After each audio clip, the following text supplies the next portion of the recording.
Hello friends, जय जगन्नाथ। चलतु आज आम देखा गोटे दुखर खबर जोटा कि आम स्कॉलरशिप पोस्ट मैट्रिक स्कॉलरशिप जोटा कि आपण मैंने देखिपारे डेट एक्सटेंड होली जोटा नोटिस आसी तो चलतु मुझे आपन को देखे दूसरी साइट ओपन करी लास्ट तल को स्क्रोल कर देखिपारे आपण मैंने पोस्ट मैट्रिक स्कॉलरशिप जोटा कि लास्ट डेट टू अप्लाई 30 नवेम्बर 2025 अच्छी व्यूरे तापर सेठारे देखंतु अप्लाई ऑप्शन भी नाही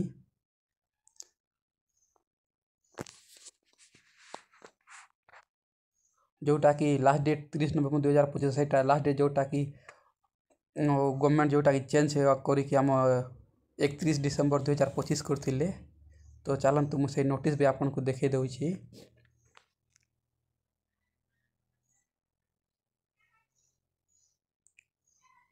तो देखिपारे यहीटा जोटा कि स्कॉलरशिप लास्ट डेट 31 डिसेम्बर 2025 को एक्सटेंड होता किंतु साइट रे एबे क्लोज देखा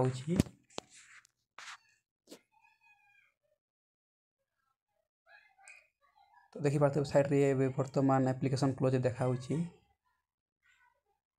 तो व्यस्त होबार किसी नाई सहीटा गोटे टेक्निकल एरर पाई सहीटा चेंज हो पारुनी तो ये व्यस्त होबार किसी नाई आउ किसी समय पर सहीटा अपडेट हो चिंता करंतु।